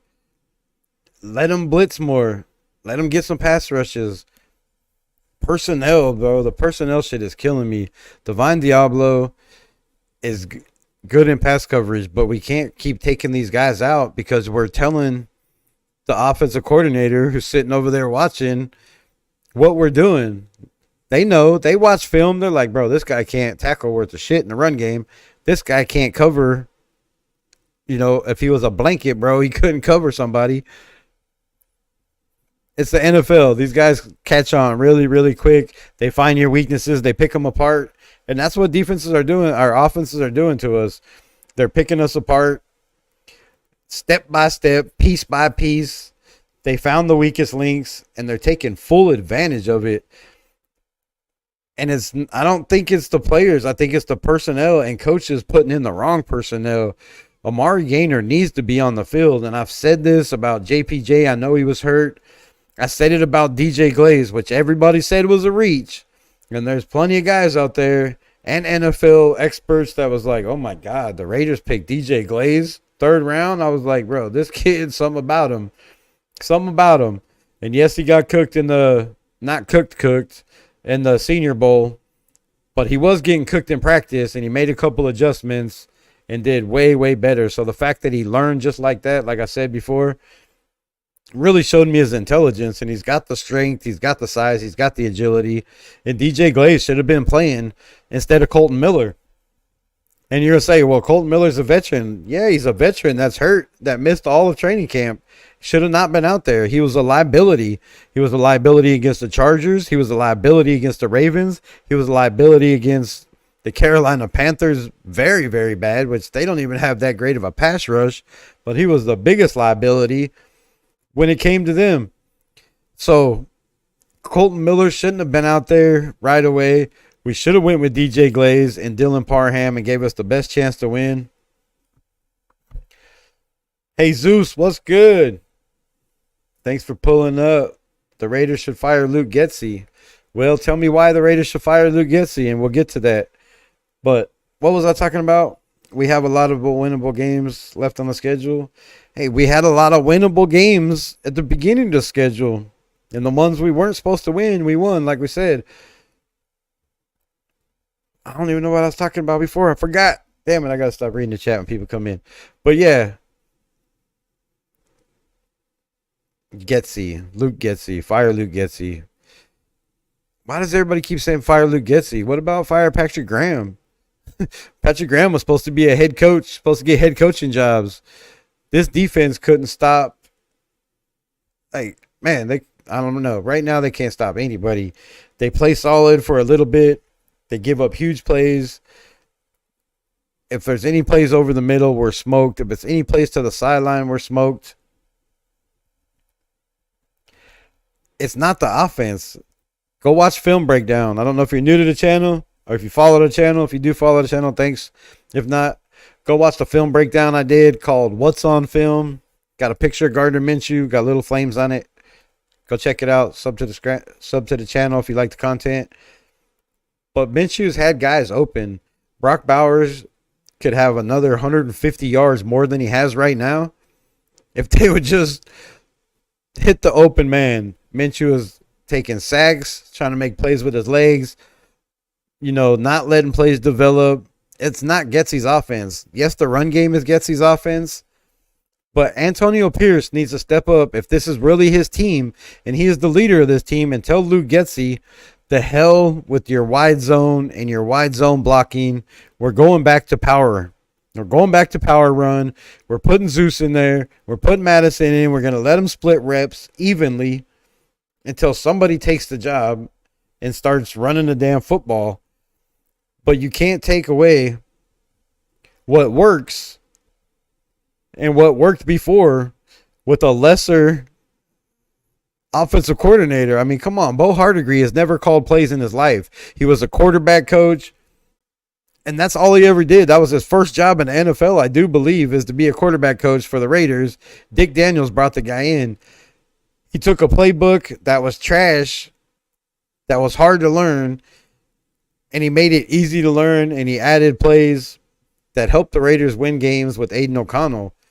And I think Luke Getsy is a way better offensive coordinator than Bo Hardigree, and I think his play calling is going to help Aiden O'Connell win games for the Las Vegas Raiders. The play calling, it wasn't the play calling. You have a quarterback that's a deer in the headlights. He doesn't see the open man, and he constantly runs himself into sacks. And if you constantly run yourself into the offensive lineman, you're going to have shitty plays, and they're going to blame it on the offensive coordinator. But the run game has to change. Both of our backs are kind of big, strong, power. One's fast, but he's not a cut guy. He's not squiggly. He makes one cut and he goes. Madison is the same way. He's definitely more wiggly, more slimy, whatever you want to call it. Makes way more plays with his feet. He can cut a couple times. Same thing with Amir Abdullah. But we're not using them like we need to. Like I said last week and the week before, when I'm watching tape of the run game, bro, we're running outside, and the guys are not running outside. They're cutting it up into a linebacker that's trying to come plug the hole. And if they would have just kept running like the play was designed for outside of the tackles, they have blockers, and they're not seeing it. And they're panicking and cutting it up, trying to make a play, and there's somebody filling that hole every time. But if you just run it to the outside, we have guys blocking. So the scheme needs to change. Definitely the offensive line needs to get healthy. That would be a big thing. And we need to figure out who we can put in that could be pass protection and run protection. Because right now, I've talked about it many weeks on this channel. You can't have an offensive line that one side is better at pass protection, the other side is better at run protection, and try to be, a 50-50 offense. You can't do that. You can't do it. If we can't run the ball to both sides or have pass coverage on both sides, the offense is going to be trash. So let Luke Getsy time to get the run game together, but I think the run game opens up with the passing game, right? If you have a deep threat down the field and we take chances and we get these guys off, and I know people are saying, but they haven't stacked the box. They don't stack the box against us. They don't stack the box. They're disguising zone, but as soon as the ball snapped, they're all running they're all blitzing. They're all covering the line. Gardner is just way too predictable. He is not good with his disguising his handoffs. He's horrible with his footwork. And they know what's coming. They see right away. He stares down guys too much. He doesn't even look down the field. If you watch Gardner Minshew on the tape breakdowns I've done, I noticed another thing is the man doesn't look downfield if it's a handoff. If he's going to hand the ball off, he straight turns sideways, hands the ball off, does his little rollout, but he never gets his head up to have any linebackers that's watching him or safeties trying to watch to see if he's keeping the ball. They're like, bro, he don't have the ball. Right away, they know it's a handoff because he's not looking downfield. If you're going to fake the handoff, you're looking downfield to throw the ball. So there's too much shit that he gives away, and Aiden O'Connell does not do that. He's going to get the ball out quick. He reads defenses better. He's not afraid to throw the ball in between double coverage, triple coverage. The Raiders should double team TJ Watt. Oh, bro, come on, man. We're going to have to triple team TJ Watt. They do it to Max Crosby all the time. A tackle, a guard, chip blocking and coming and pulling, a tight end over there, a tight end coming in motion, running backs coming in motion. They're constantly chipping Max Crosby, and we're going to have to do that with TJ Watt. The good thing about TJ Watt is he doesn't play like Max Crosby. He's not in there every down, right? He's not in there 97% of the snaps. I don't know what his percentage is, but it's pretty low. Really, for a player like that, you would think that he would be in the game way more, but, he's getting up there in age, and I don't know. But if I had TJ Watt, bro, I wouldn't let him come off the field if I had the choice, or if he could stay out there. So we have that going for us, and we have DJ Glaze. I talked about DJ Glaze. This man is our right tackle, bro. I don't know if Munford's ever getting this job back. But knowing this coaching staff and knowing how Antonio Pierce is, as soon as Munford comes back, maybe he'll throw him back in there and take DJ Glaze out and just sit him on the bench. That's kind of what I see happening. Just from what I get from this coaching staff and the decisions they make and the wrong decisions they make. Hopefully that doesn't happen. But DJ Glaze goes against Max Crosby every single day now that Munford is hurt. And the man held his own. He held his own the very first time he went against Max Crosby. And the very first time I got to see him go against Max Crosby and he was holding his own, I was like, bro, this dude's got that beast in him. And he needs to be on the grass. Rookie or no rookie. You know, plenty of rookie linemen start in the NFL and do pretty damn good. Not all of them are picked in the third round. But, bro, we got some steals in this draft. JPJ should have not landed to us in the second round. DJ Glaze probably shouldn't have been there in the third round. As good as he's playing now, I bet a lot of scouts are like, damn, we could have took him early in the third round. But they didn't. The Raiders pulled the string. Great pick by Tom Telesco or whoever it was that said, hey, this kid has talent. And I think he's going to hold his own against TJ Watt. I mean, yeah, you're probably going to give up some pressures. Hopefully you don't give up a sack. That would be amazing. He's not going to be on him all the time. But I think he can hold his own. I think DJ Glaze is, you know, he's big. He's powerful. He's got long arms. And the man is a stud, bro. I liked it better when JPJ was next to him because, like I said, those dudes are kind of buddy. You know, they got a good camaraderie there. And I thought that right side is where we were running the ball, right? Correct me if I'm wrong in the chat, but we were running the ball to the right side of the field when JPJ and DJ Glaze was over there. And then they got rid of Whitehair and put my man over there next to Colton Miller, which he's definitely helping Colton Miller out. He's been a little bit better since he got some help. What else we got here? Double team Watt. I got that. Aiden O'Connell is the right way to go. I mean, yeah. We all know what Aiden O'Connell, how I feel about Aiden. Some people say I'm biased. Some people say, you know, I have a different platform over here. Fucking whatever that means. We do shit different, I guess. Me and him are different, you know. But, bro, Aiden O'Connell was the right choice from the beginning. He helped Antonio Pierce get this job. He helped his team win games. We haven't had a quarterback go 3-1 in the division since Rich Gannon, I do believe. Correct me if I'm wrong. The 5 people that's in here, somebody's got to know. Since when was the last time we had a quarterback go 3-1 in the division? I don't even think Rich Gannon went 3-1 in the division, did he? I don't know. I have to look it up. Siri won't ever answer me. Hey, Siri. No, not fucking phone call. Anyway, pretty sure it was Rich Gannon. If he did go 3-1 in division. So, bro, we had Derek Carr. We've had Jimmy G. We've had all these quarterbacks. Brian Hoyer. None of these cats could go 3-1 in the division. None of them could beat the Chiefs, let alone on Christmas Day.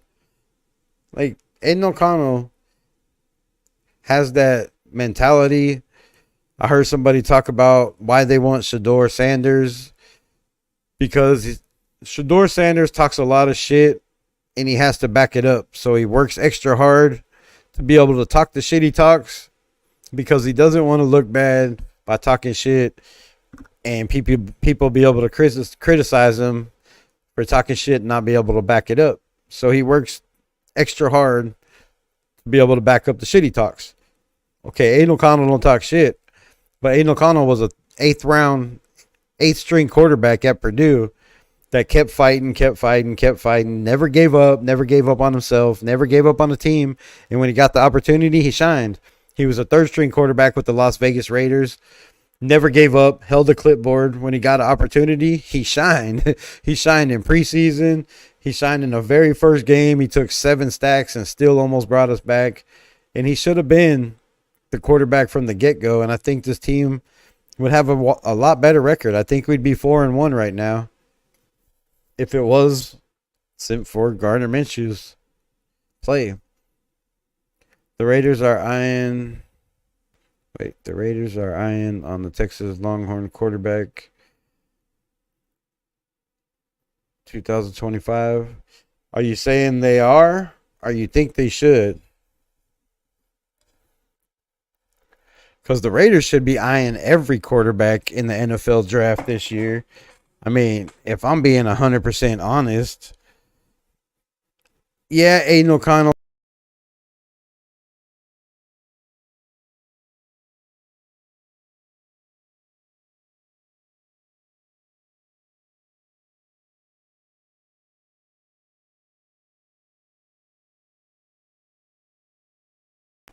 He doesn't have a really great defense like he did last year. Last year we had a top 10 defense when Aiden O'Connell came in. That's going to be a big, big difference. Not having a top 10 defense, to give you possession after possession after possession, chance after chance after chance, is going to be huge. We got a lot of takeaways last year. We got a lot of fumbles, a lot of interceptions, a lot of quarterback hits. It's going to be hard for Aiden O'Connell unless this defense gets fired up and gets going, bro. Like, that's just my opinion. It's going to take time. He's not going to come in and be Superman and sling the ball down the field, 50 times. I don't think the Raiders are going to let him throw more than 20, 25 times, which means we're going to be running the ball a lot more. And we're just going to keep trying to pound the rock even if we can't. And that is a recipe for disaster. So hopefully this coaching staff gets it together. Hopefully AP shows that he's not a puppet, that this is his team. He is making the calls, and he puts the guys out there that gives us the best chance to win. And I just don't think they're doing that. I don't think they're doing that right now. Like I said, my guy needs way more playtime in Snowden. Amari Gaynor should be out there. Yes, he's a rookie, but look what he does on special teams. He makes almost every tackle on special teams. To me, it seems like the guy's nonstop. Every damn kickoff, he's right there at the tackle. When you put him in, he's around the ball. He's not making all the plays, but give him time and give him more experience out there. And I think Amari Gaynor is going to make this defense a lot better. I like, Paul Mao out there. It's only a second game. Going to be a little bit easier with these receivers because Justin Fields is not great at throwing the ball down the field or leading receivers, or recognizes defense. So hopefully Patrick Graham could get in the lab, work some shit up, mix it up, and, just confuse Justin Fields. That's all we have to do. I think we win this game. I already gave my predictions, but I think we win this game if we can just confuse Justin Fields with our defensive disguises, coverages. But we need to blitz them a lot more. We need to send blitzes, corner blitzes. I liked when we did it against Deshaun Jackson. I think it really, really helped this defense, sparked the defense. It wasn't just a defensive line constantly blitzing. I like it when Spillane gets set free. Palomao got set free, got a quarterback, got a sack. So we need to see more of that. But until we can cover and tackle, we're probably not going to take so many chances. So, yeah, I would definitely like to see Quinn Ewers. Is that who you're talking about in Texas, or are you talking about the Manning boy, Arch? Because I like Quinn Ewers, but the injuries, man. I know they're just small injuries, but I don't know. I don't like players to get injured. I want a kid that never gets hurt in college. That's not going to happen, but there's a lot of quarterbacks in this draft, bro. I like Quinn Ewers. I'm starting to like Shador a little bit more here and there. The man has all the talent in the world. That's not a question. It's his character. Is it gonna work in Las Vegas with all that money he already has? Not to mention the money he's gonna make being an NFL superstar. How's that gonna fit in Vegas? I don't know how his discipline is, but we see his personality, we see his character, and to me, that's just a question. It's really a question.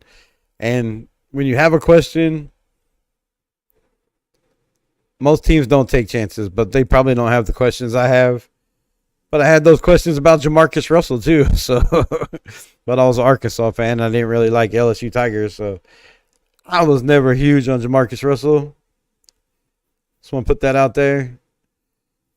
And hopefully we don't make that decision again. Then that's the thing with the quarterback. Like I said it before, do you really want Tom Telesco picking our quarterback of the future?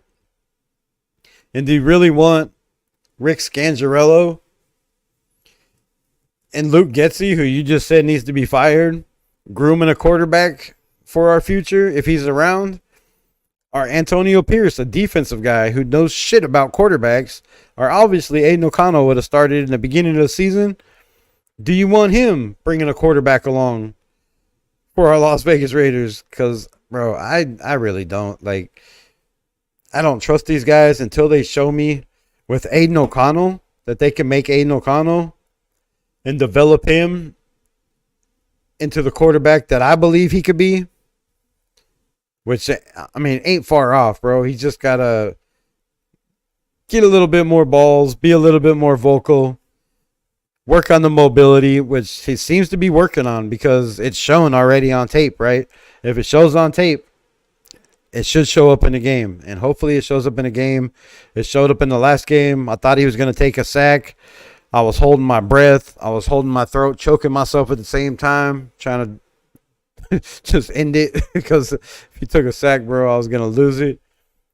But, hey, the man turned on the motor. He got the ball out.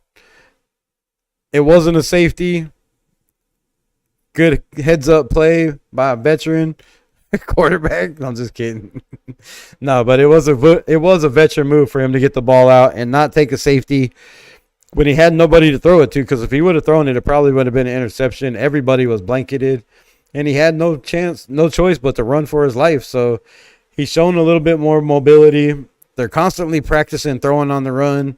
And I like the way he throws on the run. Like, people say he's a statue, but I disagree totally. And I think Aiden O'Connell is definitely going to help this team. Like I said, he's going to open up the run game. He's going to free up a lot of receivers, because he's going to throw them open. He's not scared to throw guys open. Aiden O'Connell is likely not the answer, but we need to find out more about him. And yeah, that's all I've been saying the whole time. I'm not going to go as far as saying he's more than likely not the answer. He's probably not, because they're going to want to go with a big name quarterback, because that's what everybody wants right now. They say, it's been since Jamarcus Russell since we got a quarterback in the first round, I do believe. And it's time. It's time. But do we have to get a quarterback in the first round? Can we get one in the second or the third or the fourth that can still come out and be that guy? Because there's a lot of quarterbacks in this draft, and we don't know if it's going to be 6 quarterbacks taken in the draft like last year for the first time ever. That's probably not going to happen every year. And there's a lot of sleeper quarterbacks that look pretty decent. We will find out what one's going to do this week in the New Orleans game. I definitely want to see what that kid has. I thought Spencer Rattler was pretty decent in college. I kind of like that Travis Jordan, whatever the hell his name is, in Florida State. If it wasn't for his injury, I'd like to see that kid, what he can do in the NFL.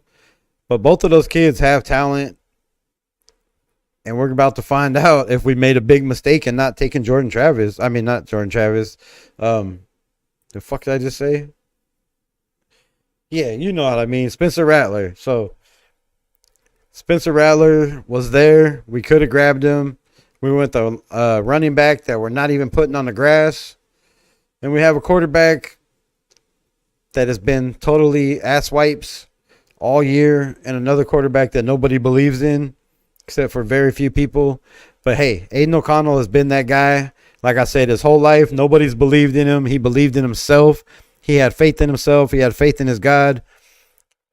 And I believe that this man can be the guy if you just give him time to throw. You put a decent pocket around him, and you you adapt plays that are for his style, right? In the middle of the field, crossing routes, drag routes, quick routes, 3-4 seconds tops. You like to see it in 2.5. But the man could get the ball out quick. He could throw the ball downfield.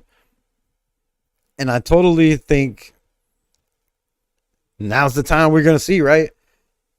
Time to fucking, what's it called? Put up or shut up. Time to show out. If he's really that guy, we will find out against the Steelers in the first game.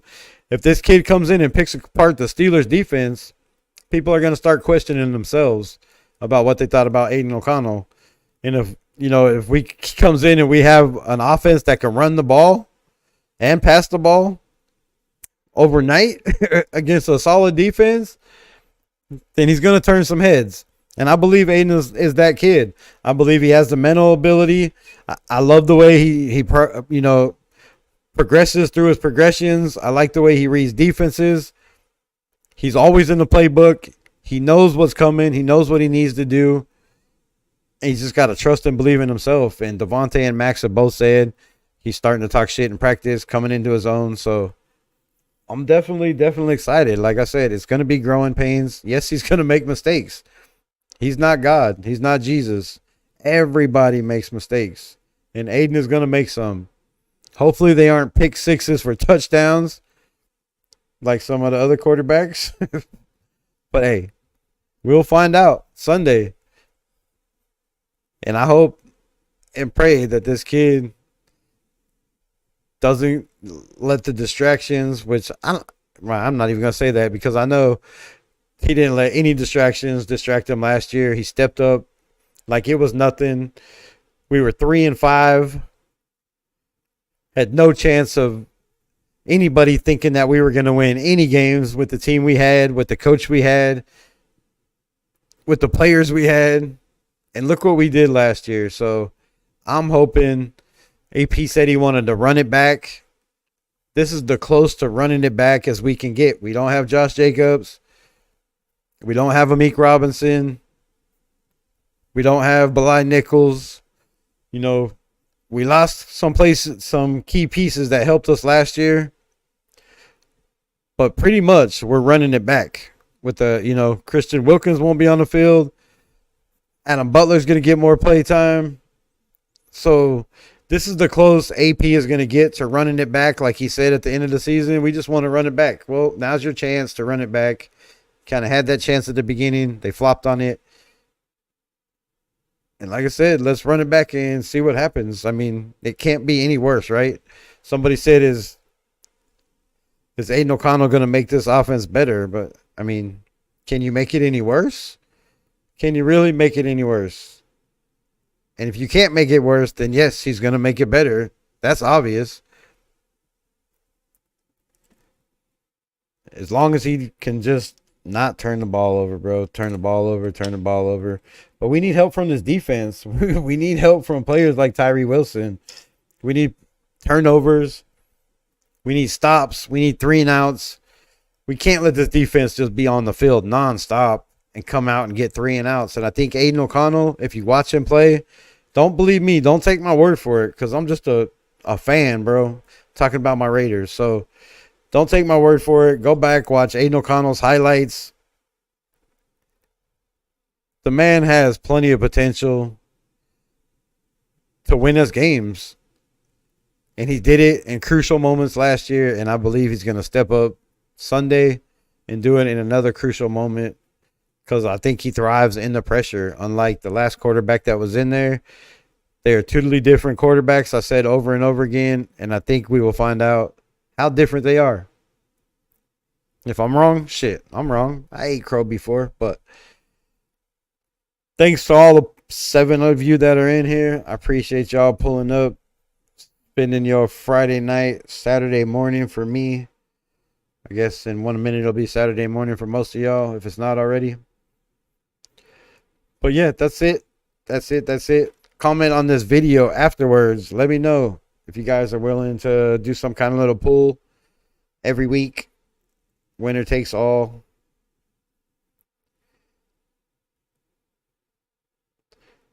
Raiders.